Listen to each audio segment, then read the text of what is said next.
All right, this week on the OneCast, we are joined by Zack Birge, who fishes the Bass Pro Tour and the National Professional Fishing League. He's going to break down the Chowan River system. That's a good one.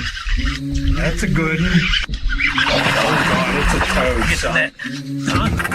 It's a toad, dude. Let's go. I wake up to a little bit of drool on my pillow, feel like it's going to be a bad day. What's going on, folks? Welcome back to the OneCast. This is like what, episode 80? I think it's 80, exactly. Episode 80. We're super pleased to have a great angler join us on this episode. But before we bring him on, we're going to shout out those who support us. So if you guys are in the market for some awesome jigs and homemade tackle here from North Carolina, head on over to OneCastFishing.com. Use the code TheOneCast. Get your hands on those snagless jigs, those weedless net heads, all the line of soft plastics. Also, head on over to that merch section. You guys can pick up that OneCast Apparel. We got hats and shirts. I think we got a few left here and there. So head on over, help us out, help Ben out. He's the one that supports a lot of this show, and use the code TheOneCast. Also, merchandise talking. We've been wearing a lot of it. CarolinaWatersNC.com. Use the code TheOneCast. You guys are going to save 20% at checkout. They provide all that UPF apparel that we wear, those long sleeve shirts with those awesome hoods on them. They got neck buffs. They got the new gloves out. Stay protected from that sun. I can tell you're going to want to, because my kids are inside with complete blistered skin right now because they wanted to go out to the lake and have a great time. It's not my fault they didn't wear sunscreen or UPF gear from Carolina Waters. Hit that Hobie stuff, Pete. You got to protect your eyes. You want to be able to see the fish. You want just stylish eyewear for wearing around the house. Whatever it is you're looking for, Hobie Eyewear has it. Make sure you check them out. The floating frames are absolutely clutch. If you followed us, you've seen us do some videos. You saw Trey took a tungsten to the eye, and the lens protected his eye. On the Roanoke. It was on the Roanoke. Yeah, it broke the glass, the lens, but it did not hurt his eye. So, eye protection's key. I wear them even first light. Because one of my biggest fears is one of those top waters coming back in the morning when you're throwing that joker at mock Jesus and hitting me in the eye. So you can head to HobieEyewear.com to get those. But if you use the link in the description or on our social medias, when you do that, it'll still take you to HobieEyewear.com, but it'll save you 15% off your order. So make sure you check them out. That's Hobie Eyewear. We've been rocking them now for almost over a year. Yeah, I have for over a year at this point. Trey's right about a year. And I came from another major company that everybody loves and talks about. And I think these are better. I know people are going to get mad in the comments, but I really like them. So make sure you check them out. But real quick, we're going to bring Zack on. Looking forward to that. If you don't know, he fishes Major League Fishing Bass Pro Tour. Having a heck of a year this year through 5 events. He's got 3 top 10s and a win. So having a great year. Had a top 10 down on the Chowan River. We know there was some drama associated with that. We're not going to get in that because that's not what we do here. You all know that. So looking forward to how he broke that down, especially such a unique fishery that we spend time on. There's not a ton of mapping to really do a lot of map study as far as contour lines and things like that before the event. So excited to hear kind of how he approached that and broke it down. So I'm going to quit running my large mouth, just rambling. We're going to bring Zack on and get this thing rolling. Zack Birge, thank you for joining us tonight, man. We appreciate it. Hey, guys, I appreciate it. Thanks for having me on. How do you like North Carolina, bro? I like it. I've actually spent more time here in the past month than I have at home. It's been pretty nice. It's getting a little hot, though. Yeah, we got to give it's definitely hot, and the humidity here kills you. I know Pete's dad's sitting right over here. He's from Pennsylvania, and I know it's blistering hot for him. So got to give a huge shout out to our boy Seth Ellis for setting this up. We appreciate that. You're hanging out right now. You're getting ready to hit the road to the next BPT event, right? Yeah, that's right. I'm actually staying at Cole's house, and it's kind enough to let me leave my rig here. So I've been in and out, trying to get things a little cleaned up and ready to go. I head over there tomorrow. So it's been nice to not have to drive, 16 or 18 hours back to my house and then turn around and drive it all the way back. Save me a many miles and a lot of probably choice words at some drivers that I go by. Oh yeah. We Pete calls me every single day on his way home from work. He has to drive those treacherous highways, and it's no fun, especially when you're pulling a rig, because people have no consideration for you. So, before we jump into the Chowan event, you're fishing BPT and you're fishing NPFL this year. You talk about leaving your boat at Cole's place and kind of having that network of anglers. Do you roll the same way on the BPT as you do the NPFL with a group of guys? Yeah, I actually do. Earlier on, I didn't. I stayed by myself just because of how, strict everything was. And it seemed like, if you looked the wrong way, you might do something wrong, whether it was by accident or not. So I ran by myself for a while, and they kind of relaxed a lot of that stuff. And now I run with Ryan Salzman and Colby Shrump, basically just like Seth, Josh, and Cole and I do now on the NPFL side. So yeah, it's cool. It's cool to have people that you get along with, have a good time, and everybody's like-minded. It makes for a fun week. Yeah, absolutely, man. And especially, the topic of discussion today is the Chowan River system. And if anybody knows about it, it's a very vast system. It's got the Roanoke, it's got the Chowan, it's got the Alligator. You guys were limited on some of the areas that you could fish, but nevertheless, how important was staying with a group of guys and breaking that very difficult system down? Well, so for BPT, we can share like some common, like just the general knowledge stuff. Like we can't go into detail on things. So I can't say like, hey, this specific place or this specific bait or something like that. We can't talk about that stuff, but we can get a general idea, like fishing, up on shallow trees, deep trees, if you're up the Roanoke or you're up the Chowan, or you're just in the middle somewhere or in creeks, just to get a general idea. So we're similar in ways, but we were able to break it down fairly quick. It's such a massive place. A lot of water to cover, and everything looks good from one end to the other. So you really you can't just move around too slow. Yeah, it's a very overwhelming place, very complex. And I'll let Pete ask a question here. I'm going to ask you one question before I turn it over to Pete. When you saw it on the schedule, A, were you excited about it? And then B, like how does somebody, because you've never been there before, right? No. Okay. So were you excited about it? And then what is, with a system like the Chowan, like what is your immediate method for looking at a place like that and breaking it down? Before you even get there. I was excited when I saw it on the schedule just because I hadn't been there. I knew a lot of us hadn't been there, but like you said, there's nothing, I can't plug my map card in and have see a lot of detail of anything. And there's not really a lot of history to go off of other than what you can see locally on YouTube or some articles.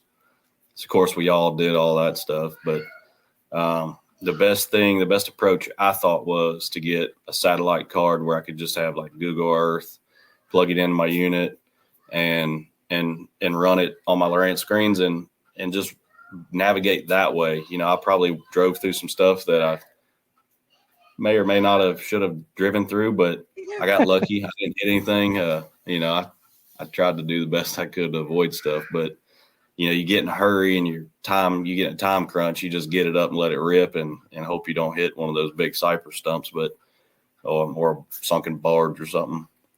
But a satellite card for me, looking at it from that perspective, was I could see clear water creeks.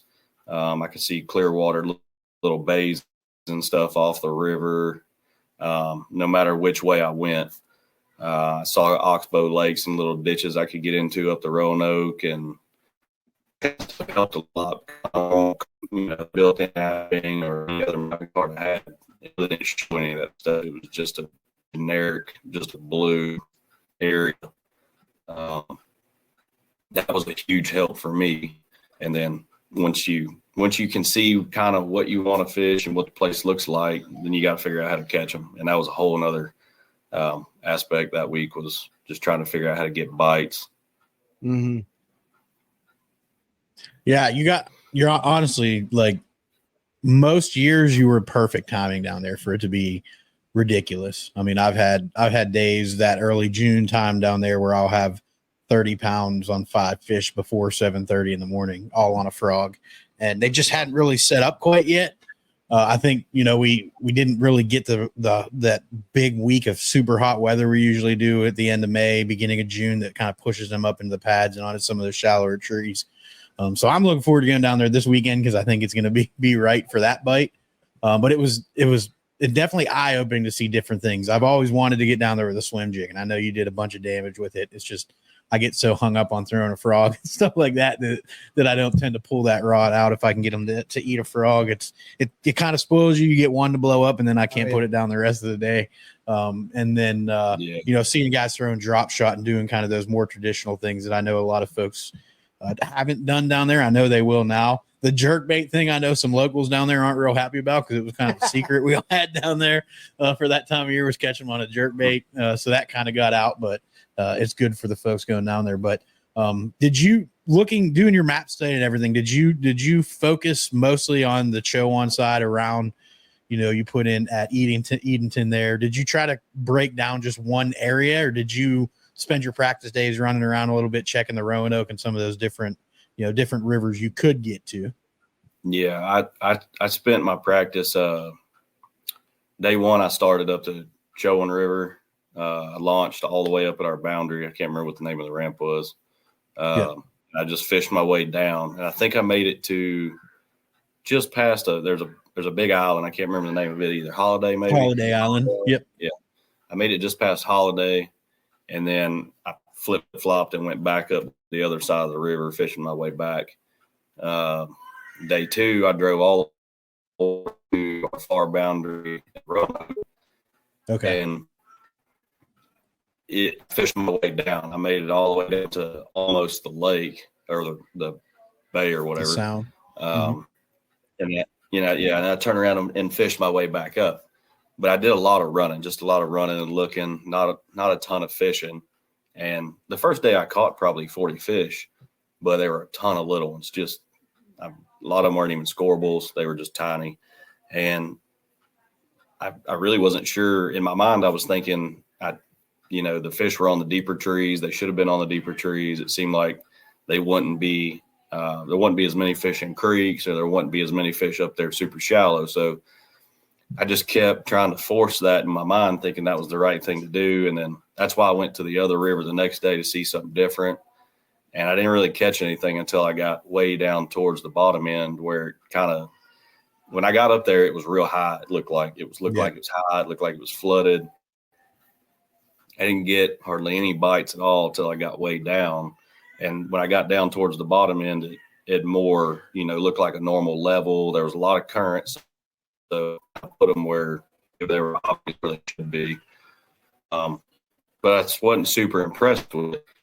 And the third day, which is our short day of practice, I ran a ton of stuff. I went mainly a lot of creeks, like kind of in between where I hadn't fished, from Edenton straight across to Mackey's, to the mouth of the Roanoke, a lot of the little chutes and little protected areas around it, and then a couple more creeks. And at the end of the day, I ran into Edenton there right by takeoff, and I fished for like 10 minutes and caught 2 or 3 scoreables. So I was like, this may be just a backup plan here. I didn't really think much of it. Time was up. I loaded up, went to the meeting. So that's kind of how my practice went. I wasn't too thrilled about it at all, honestly. And I didn't realize that at the end of the tournament, the way things played out, I wish I had given the upper Roanoke more thought and paid attention to the water level better, because as it fell, obviously it got better and better. And I think Michael was one of the ones that caught him way up there. Yep. And that's like exactly what I like to do, is what he did. That's my favorite way to fish, because I grew up on a river and it looks a lot like that way up there. And I was bummed when I got up there and saw it was flooded out, and how, hard it was to get bit, because I really thought I was going to do good up there. So if we come back here, I'm going to spend a lot more time up there. Is that something that, because I don't even know this, is that something that you got? Is there like an app or anything for the Roanoke River system that says like what the water level is going to be? Is there a website for it? I'm not sure. The only thing I could find was I tried to look at like a tide chart to see what the water level was, and there's not. It doesn't seem like there's much more than like an 8-inch change in water level there throughout a 10 or 12 hour period or so. Yeah. But yeah, And that's mostly based on water generation out of Gaston. Yep. So yeah, I couldn't find anything on the water level though up there. There is. It's not easy to find. Like, if you could get information from locals, like somebody could have given it to them. That's how I got it. Like, I got to know people when they sent it to me. There is some monitoring stations that monitor flow, water level, and things like that. So you can kind of keep up with it. It doesn't update as frequently, but yeah, the upper Roanoke is super fun to fish, but it is super dependent on water level. So that makes total sense. that place, you guys going there, I think was great. There's a lot of, that is a word of mouth fishery, and people are very, very tight-lipped about it because it's like a little hidden gem here, in Eastern North Carolina. But compared to all of the places that you fished all over the country, what is the Roanoke and the Chowan, like, what does it resemble the most to you? For me, it resembles a Florida body of water. Yeah, it does a lot, especially towards the mouth of it, down at the bottom end. Yeah. That kind of stuff. It resembles Florida a lot. And then it also kind of up Mississippi is similar, minus a ton of the cypress, but really? pads and a little bit of grass and stuff. It's very similar from that manner, and the way you catch them is very similar too. At least it was for me. Well, let's talk about that for a minute. So going into this, before you even got there, you did your map reconnaissance. You knew you were going to a place. How many people thought it was a actual tidal fishery rather than a wind-driven tide? I'm pretty sure everybody did. Did they? Were you guys catching multi-species up there, like flounder and stuff like that? I never did. I caught some catfish and bass, but and a lot of big grinnell, bowfin, or whatever y'all call it. Oh yeah. I caught a bunch of big ones of those. I smoked several with a paddle, so there's a few less out there now. We got some gigantors in that river there, man. Good deal. Yeah. I know a lot of guys did catch some flounder. Yeah. Yeah. I mean, that's a telltale sign on that fishery. If you're getting flounder way up the rivers, then you know that the salt is pushing in there really bad, and then you're probably gonna have a tough derby. But you know how we always do with like a 5-fish limit derby or an every fish counts deal. What was your anticipated weight that you thought it was going to take to make the cut to the knockout round? I didn't. I had zero idea what to expect, really. And the first day of practice, I caught so many fish. I thought, man, this is going to be, we're going to catch them. I just got to figure out how to catch some bigger ones. I was thinking 30 plus pounds a day, probably, just to make the knockout round is what I was guessing at. I can't remember what it was, but, and that's not really that much in all you can catch format. I mean, 30 pounds in anything, you catch 10, 15 fish and you're there. So, yeah. But like I said, I didn't know what to expect. I didn't know how many big fish were going to get caught. I knew they were in there. I just didn't know. There's no history on it for us, so it's kind of hard to judge. Yeah. Yeah, because you look at locals and you got to take that with a grain of salt because of that local knowledge and things. So I totally get that. And honestly, the weights are down some over there. We had a really, really tough year last year with some drought conditions, and it got low, and it trapped some fish. And then we had a couple tropical storms come through, and it killed quite a few big fish in that system. So we had a bit of a fish kill last year. So the small fish you were catching this year, last year and the year before, every single one of those was a 3-pounder. Like you can really tell the difference this year. I've never caught the small fish that I've caught so far down there this year. Cause we actually went down on day one of y'all's practice. Cause I forgot it was day one until I saw Dustin Connell in one of my juice creeks. And I was like, get out of here. And I'm not kidding, but I'm like, God, they found it. And we caught a bunch of little ones, and that's not really normal what it has been down there. So it'll be a few years probably to get back where it was. But like I was telling some of our shows before y'all came here and before I saw what the off limits were, like the alligator was still fishing really good if y'all could have went down there. But the alligator with you guys, with you know, pros that do it for a living, they know what they're like. I could have seen 100-pound in a day bag come out of the alligator. The alligator is just a giant fish factory if you can figure it out. Wow. And some of those other areas you all got cut off from are kind of a little bit better this time of year. So it was a little bit disappointing to see, you know, where the cutoff was as far as going down, you know, sound or east from the sound into some of those other river systems. But I mean, y'all still caught them, you know, you're going to catch them. There were some big ones. So during your practice, did you were catching a bunch of small ones.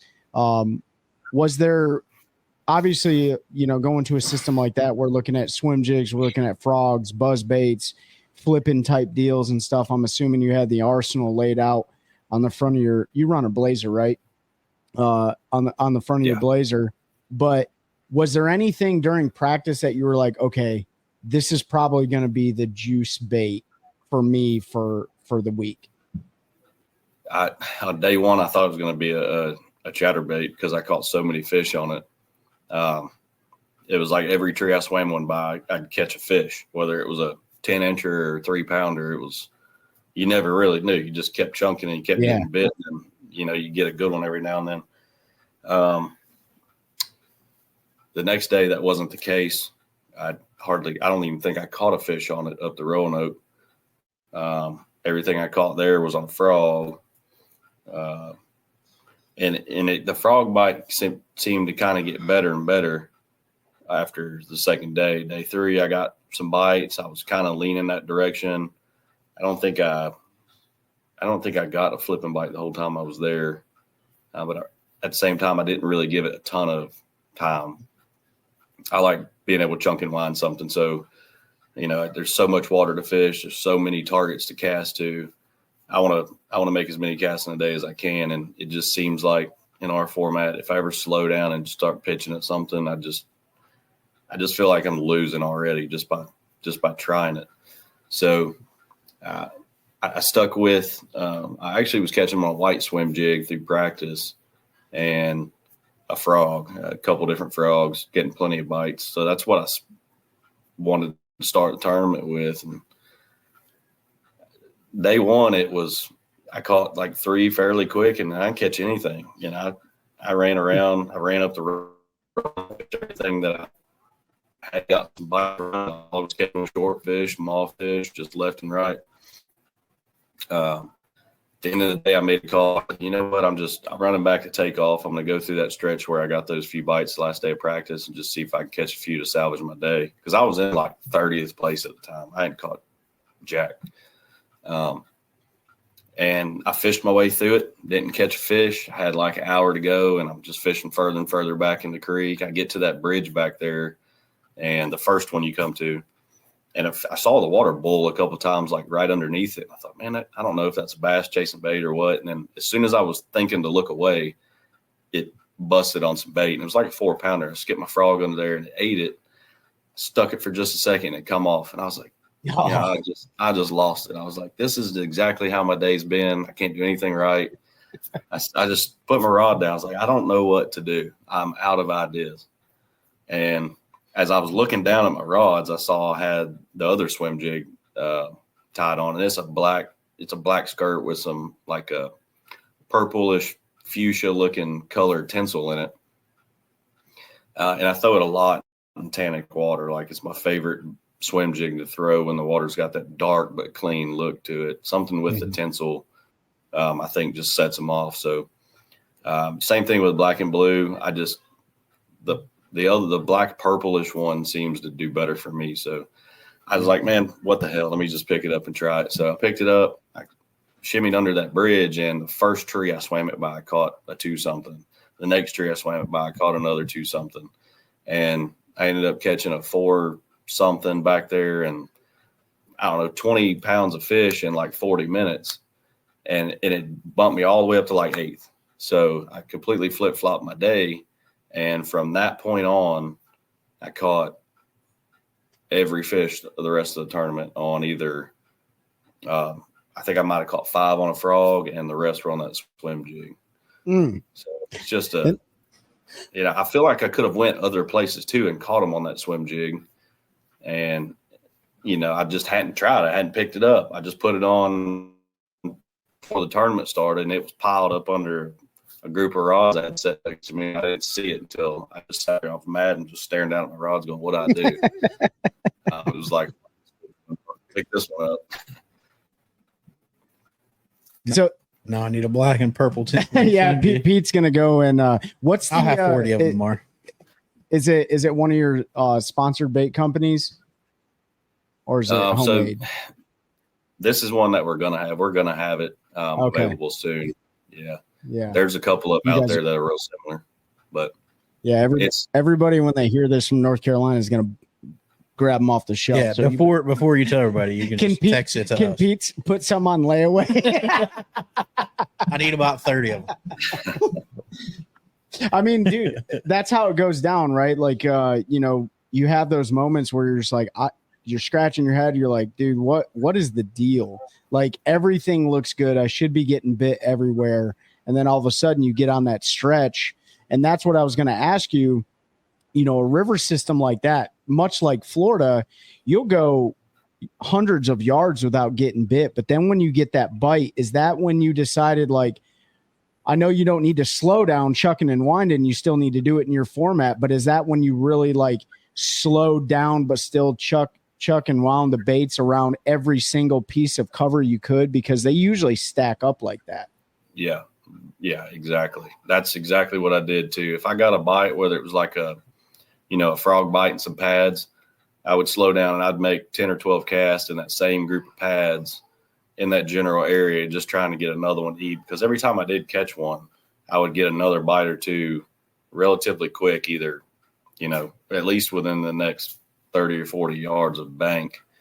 And all those fish that I got to bite the first day were back there past that bridge.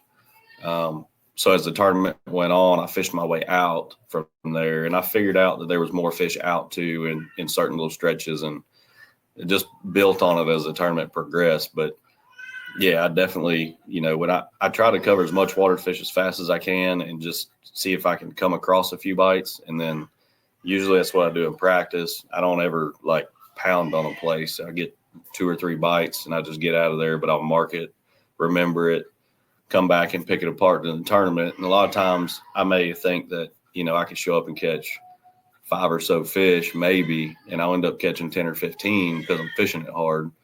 It may end up being a, winning place. I just checked it in practice. So got a bite, came back tournament, and pounded them. But, a lot of times you go back to and you don't catch shit. So it's just it's kind of a toss up through practice. Did you, I mean, when we go down there, we don't even, and we're probably doing ourselves a huge disservice, 100%. But everything looks so great.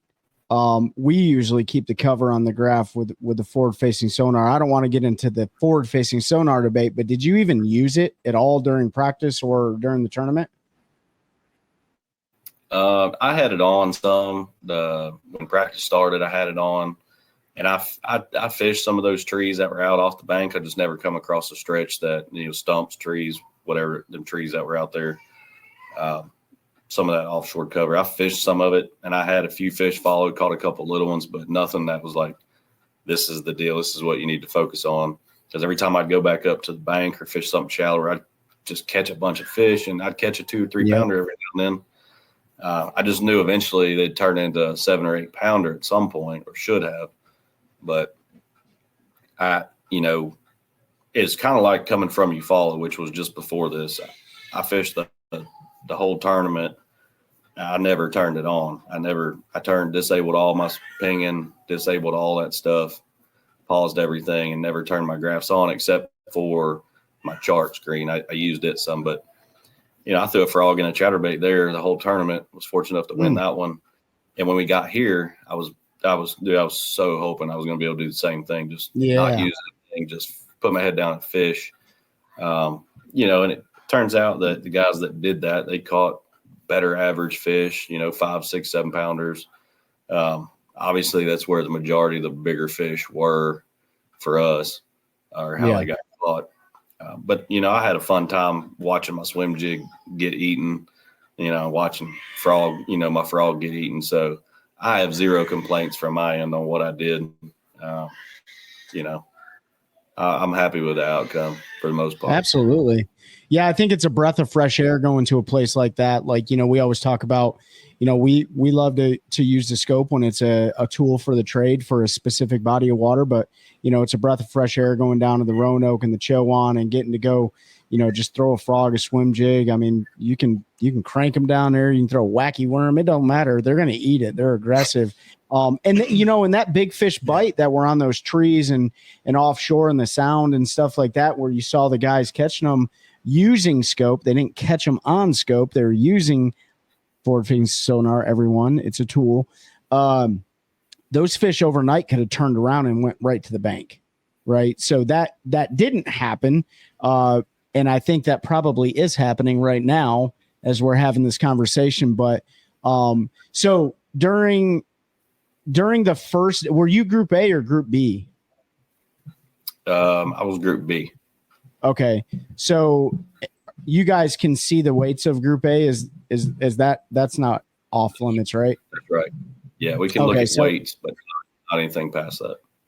So were you surprised at the weights from Group A before you started on your tournament day? No, I was actually. I mean, there was a couple guys that caught them. I think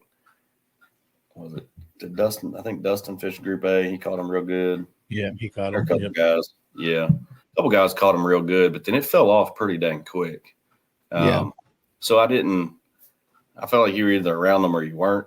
Or it was just a niche thing that's, a couple guys were doing that's why they were getting more bites than the other. But I really, after my practice, which wasn't phenomenal, but I felt like I had enough frog bites and stuff that I could compete and be in that top percentage of guys to start the tournament off. And, as 2/3 of the day went by, or, every hour of the day but one, that was not the case. I had 3 fish for like 6 pounds or something. So I pretty much sucked most of the first day. Got lucky and finally figured it out at the end of the day, which was nice.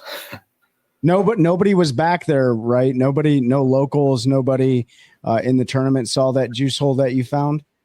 No. The only person that, there were some other anglers that had caught some fish that were fishing like right around takeoff, like right in front of the boat ramp and out just past that other bridge a little bit. And they were, a lot of them were, it wasn't a lot, just a few of them, but they were scoping like in the middle of the channel at some of the, I guess, just release fish and stuff. But the only person that was up there in my group or that I saw was actually, there was nobody the first day. Not one boat, not any locals, nothing. The second day, I didn't see anybody up there either. And knockout round is when I ran into a couple people, but the only person that fished that direction was Gary Klein and Poche as well. Poche fished my group. I forgot about that. He's the only other boat that went that direction. And he went up and he took his little boat. He got under the second bridge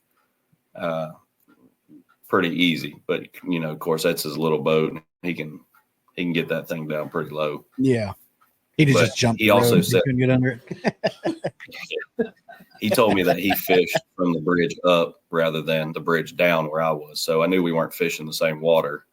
So I wasn't worried about where he was or what he was doing or beating on my fish if I left or vice versa. And then knockout round, we all were fishing together and Gary was over there and I stopped him and talked to him before we went through that first little cut in the trees by that island.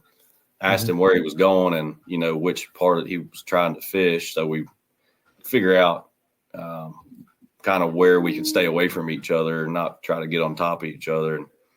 And he said he was fishing from there up to the water release little area, whatever that thing is up there.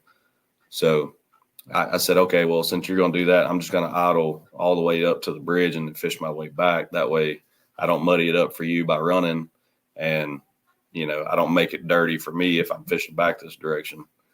So we agreed on that. And I don't know, I don't think he caught him very good that day, and I had a pretty good day. So, but that was really the only pressure up there. I didn't really even run into any locals fishing up there either.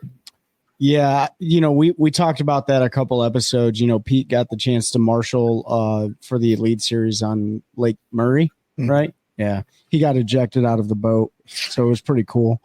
Yeah, We can talk about it off. We'll talk about it afterwards. But I think I heard that. Yeah, I'm sure you did. Yeah, it was totally cool. I was out there fishing a team tournament by myself while he was skipping across the water like a black bear who got ejected from a boat. So, but you know, we talk about that a lot. You know, having that unwritten etiquette, that respect, that common respect for anglers, and that's why I asked the question: if you found that on day one and you went back day two and in the knockout round, if people were, you know, crowding that area, because you can burn those fish out on that place pretty quickly. They don't school up on like a Pickwick or something. You can run through them like day after day. But that's pretty cool that you didn't really run into any locals, which shows me that A, they probably didn't want to get out there to show you guys their juice holes, and B, they had the respect for you guys while you were down there. So, do you have anything on the tournament? Which tournament? Their tournament. Yeah. Yeah, I mean, it was. Yeah, I mean, I was excited to have y'all come down there. I can speak to the locals, like all the guys I know over there. Did not fish when they were there for that exact reason. A lot of them went out and took pictures and stuff, but they were like, I'm not gonna go in there and let them see where I fish. Like, you weren't gonna figure it out anyway. When you got 100 of the best in the world doing it, they're gonna figure stuff out. But yeah, we had a really good time. Everybody was super friendly. They all seemed very welcoming to have us there too. Everybody in town as well. You know, sometimes we go places and it's not that way, but it is nice to come somewhere, especially it being new. Like, we didn't know what we are going to run into coming over here and how it was going to be. I had a really good time from the hospitality from everybody. And then just the scenic place we got to see for the first time was cool. Where did you guys stay when you were down here? I was about to ask. We stayed up. There's a steel plant, Nucor. Yep. We stayed. We had a house we rented up there on the river, just like a mile down the road from that place. Okay. Yeah, we were talking about that at the we broke down we always break down the BPT, NPFL, and Elite schedule at the beginning of the year. And one of the things we talked about was like, where are they going to stay?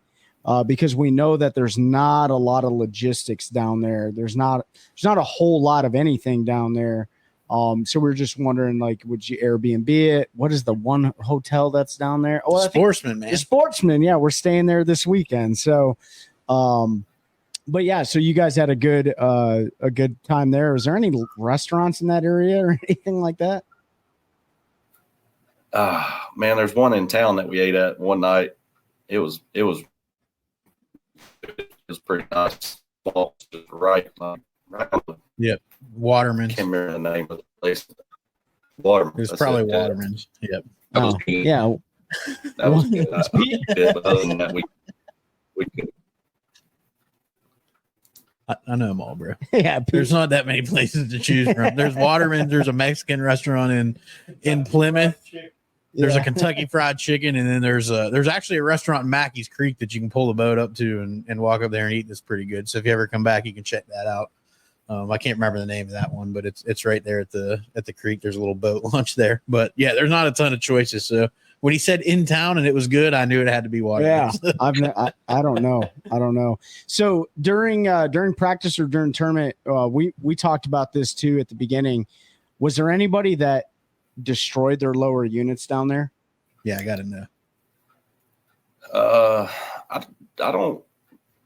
don't remember hearing anybody just like completely take one off or anything. I know some guys went through some props and actually saw 2 different Suzukis with gear cases that the prop shaft was like, it was bad bent, but that could happen to any of us, not putting them on the spot, but it just so happened to be 2 of them.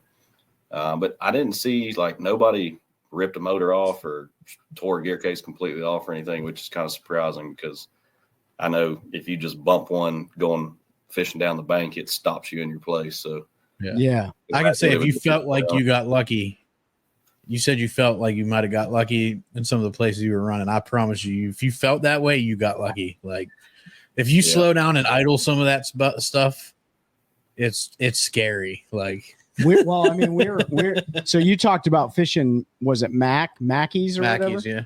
We were idling down there last year, and we were in Pete's boat.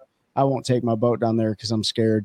And I run an aluminum boat. No, I'll take it down there, but we just happen to take Pete's all the time. But we were at idle speed, and the boat went completely vertical.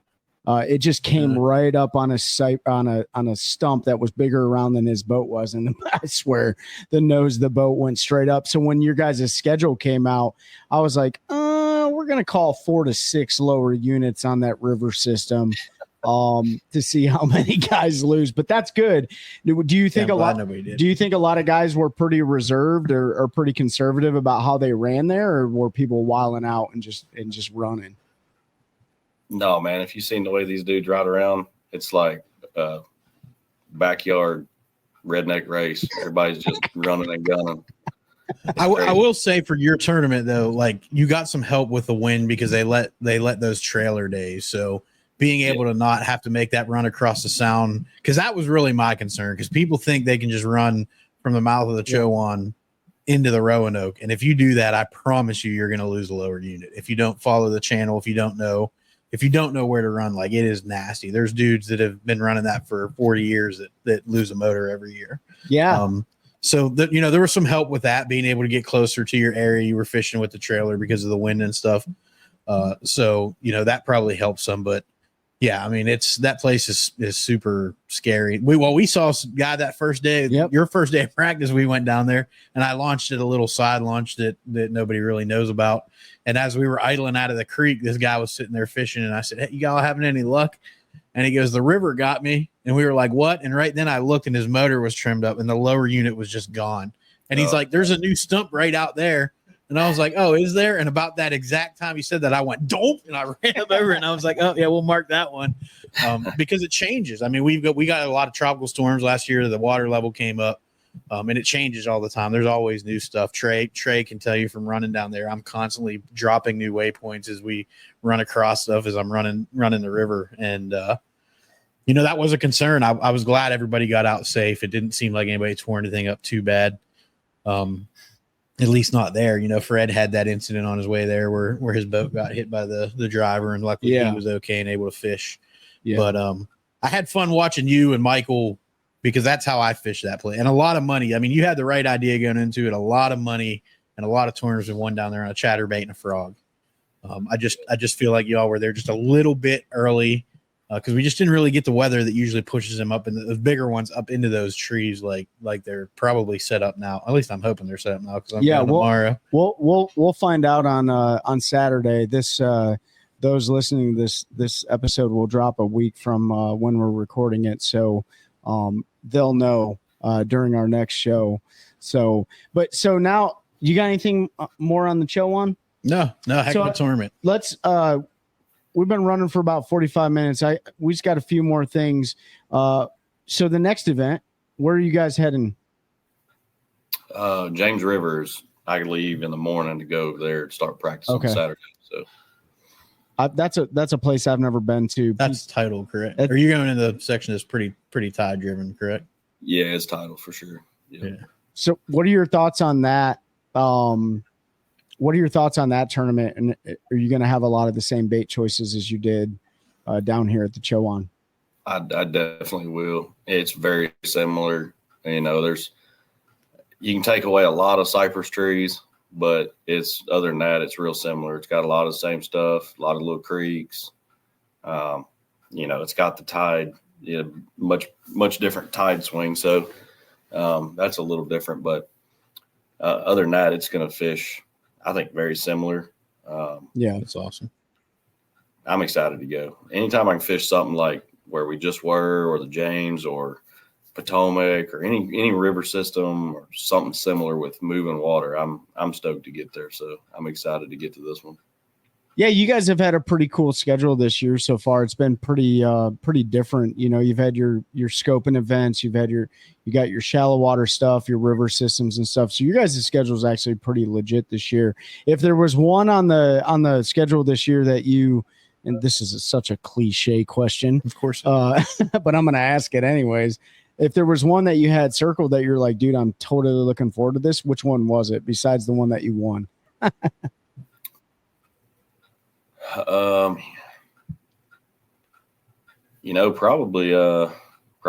the Chowan River one. It was, I just because it was an unknown to me, it stuck out. I probably thought more about that one than I did any of them, and I didn't expect to win the one at home. It all just worked out. And I feel like maybe if the water hadn't been flooded up the Roanoke when we first got here for the first few days, I would have maybe done a little better. But who knows? I probably would have liked fishing up there more than in that little creek I was in. But that one probably stuck out more than any of them. I mean, hell, man, an eighth place finish isn't too shabby on a brand new body of water. And in fact, you could have found the winning fish. You just found them in like the 8th hour of day one. You never know. So, but so the last 10 minutes here, I want to transition into the NPFL, man. So you're fishing the NPFL now. We love the NPFL. We've been huge fans of it since its inception. We love Brad, Paul, Al. We love all they do. It's got a very, FLW vibe to it from our experience and our opinion. What are your thoughts on fishing the NPFL now, and what was your big reason for jumping into that? Man, I've wanted to fish them for a while. Brad and I have talked several times about it, and the scheduling is the biggest problem for me. To make it all work. And before this season started, we looked at the schedules, and I talked to Brad several times. Unfortunately, but fortunately, I missed heavy hitters this year. So it wasn't a conflict for that event, for the NPFL event that was going on at Hartwell. So I only had to miss one event this year on that side, which was okay. So I missed the first one. I can't remember where it was, somewhere in Alabama. Logan Martin. Yeah. I missed that one because of the Toledo Bend Bass Pro Tour. So that's the only one I've had to miss. I'll be able to fish all the rest of them this year. And I'll tell you, the first event I went to at Hartwell, I was pretty shocked at how smooth everything was ran and how good everything flowed. I've never fished an event where somebody, parked my truck for me and hauled me up and down the hill to get my truck and then pulled me back up the hill, basically shuttling us around like we're superstars. And I really enjoyed it. I really liked it. And I've said it a couple of times too. Very seldom nowadays do you go to a pre-tournament meeting or something where everybody's in a good mood. Everybody's happy to be there. Everybody's, just talking and having a good time. They're ready to start the week of fishing without all the BS and drama that's going on in the industry and amongst the leagues and stuff. It's just a breath of fresh air. And I'm telling you, if you're on the fence of it or you're looking to fish something, this is a very good option of a league to look at. And I hope that the schedule works out moving on to where I'll be able to keep fishing them. Obviously, I can't quit the Bass Pro Tour. It's it's my bread and butter. It's what I've worked hard to get to. And if until they do something stupid and dissolve themselves or, find a crazy reason to kick us all out or something, then I'm going to be here until it fails or something. But, I just wish that everybody worked together on schedules. That way we could fish That's more. right. Fish every week of the year. If I could fish every week of the year, if they would just come together and make it all work for us. I know it's very hard to do, but there's also a lot of decisions that are made that aren't trying very hard to make it. And that's definitely not coming on the side. Yeah. I know Brad and Paul do the best they can. I know he's reached out to tournament directors for, the BPT and BSS and tried, he's tried to do that, but it's not, like you said, it's not an easy thing, especially when you're talking about not just Bass Pro Tour on the MLS side. You've got the Invitationals, you've got the Toyotas, you've got the BFLs, you've got, Bass got the Opens and the Elite Series. So trying to schedule around all those. I know it's something they want to do so that you all have the opportunity. And I think that's what I appreciate most about it. I'm glad you had that experience in your first one, because they really do want it to be about you, like the anglers. They understand their product, and at the end of the day, that's been my frustration with some of the other leagues. It's always been the way they treat their product, and the anglers are their product, right? Like, you are what is selling, the different leagues, and when they make decisions that hurt anglers, that's when I get loud. And then Ben usually tells me that I calm down and we're not allowed to post what I say, but so I appreciate hearing that. Are you excited to go to Pickwick at such a weird time of year? I know some guys are, and I don't know. Can we make the announcement? Are they allowed to talk about because Mike brought it up. Like, how do you feel about that decision with the launch times to kind of coincide more fishing with water flow and things like that? I mean, anything to help make it be a more prime time to fish on the water is good. At the end of the day, it is kind of I don't think it's going to be a prime time to be there to be fishing, but I mean, there's going to be guys that catch them. They always do. They always will. I mean, you go there any time of year, somebody's going to catch a bag. So that's right. Yeah. I just got to be the guy that catches the biggest bag every day of everybody else.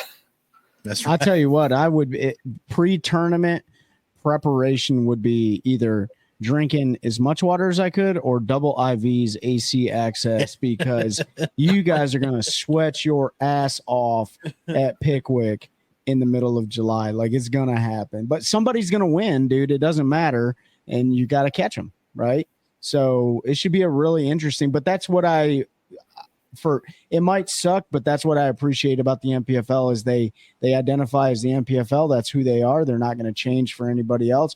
And they spread those tournaments out. So they may not be the big fish tournaments, but they are challenging every angler's skill set at different times of the year based on bass behavior, which I think is a really cool thing. Like, these guys give me shit all the time because I love when, like, the elites go to the Sabine River and stuff. It's a small fish factory, of course, but it's cool to see those grinder events where, like, anybody that can catch a big one or whatever, anybody has a shot at it. You know what I mean? Because some of the events you guys go to, and specifically in the 5-fish format, sometimes the winner's already picked. I feel like on certain bodies of water, but then there's grinder events like you're going to deal with on Pickwick or the Sabine River, or the Chowan, where it's like, man, we have no idea who's going to run away with this thing. You know what I mean? Yeah, for sure.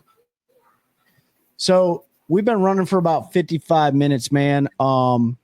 Let's give you an opportunity to shout out those who support you along your journey. I know you got a whole portfolio of them, but if there's anybody specifically or all of them that you want to point out, give them a shout out. Yeah, I'll just say I do have a good list of supporters and sponsors that I work with. I make it very obvious who they are on all the social media stuff. So I always appreciate them. I've been with a bunch of them for a long time, or a good bit of time. And, you can find me on social media on pretty much everything, Facebook, Instagram. It's very easy to find me, Zack Birge Fishing and ZB Fishing. And I'm the one that 99% of the time is on there. So if you get a response back, it's from me. Or if you ask a question, I'll be the one getting back to you. If it's a tournament week, you know, I might be a little bit more delayed, but I will get back to you. Pretty simple, man. Appreciate all the support from everybody. All my friends and family back home, obviously, too. So, yeah, and I'll definitely have his socials linked in the description, so everybody watching, make sure you give him a follow on all those. That's definitely the easiest way to see. It's Zack with a K, not an H at the end of it. Yeah, he's pointing that out because I first typed your name with the H instead of, even though I follow you on your socials, I was like, oh yeah, I guess you're right. So what you're saying, Zack, is there's an opening for a social media manager for you. That way you don't have to. I'm not applying for it because I suck at that stuff, but we'll put that job posting up there on Indeed. You guys it's free, by the way. I'm just kidding. It's a non-paid position. Yeah, dude. We appreciate you jumping on and breaking down your method of, you know, the Chowan River, talking about the NPFL a little bit. We're looking forward to seeing you up there in the at the James, a fishery that I've never been to before. Really cool to see your guys' format go to some very unique places. You know, stay on the line after we end the show. We're going to close it out here in just a second. Stay on the line, and we'll have a little chat after the show. Cool. Yeah, no, I appreciate you coming on, Zack. Appreciate you taking some time. I know you've got travel coming up. And did you guys get out anywhere yesterday? Did you get to do any fishing while you were here in North Carolina? Yeah, Cole and I went out to Harris for a little bit. Oh, did you? You didn't catch any? We went out there for a few hours. Caught a few. Yeah. You went out there during the Wednesday night Wildcat tournament. You guys didn't jump in that? We thought about it, but I think we left like right after they started. Oh, okay.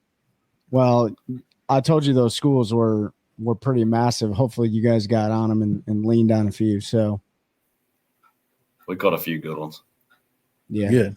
All right, we'll talk about it after. That's right. Zack Birge, we appreciate you joining us here on the OneCast. You're definitely an angler that helps us continue to grow a culture of anglers helping anglers one cast at a time. That's a good one. That's a good one. Oh, God, it's a toad, son. It's a toad, dude. Let's go. I wake up to a little bit of drool on my pillow, feel like it's gonna be a bad day.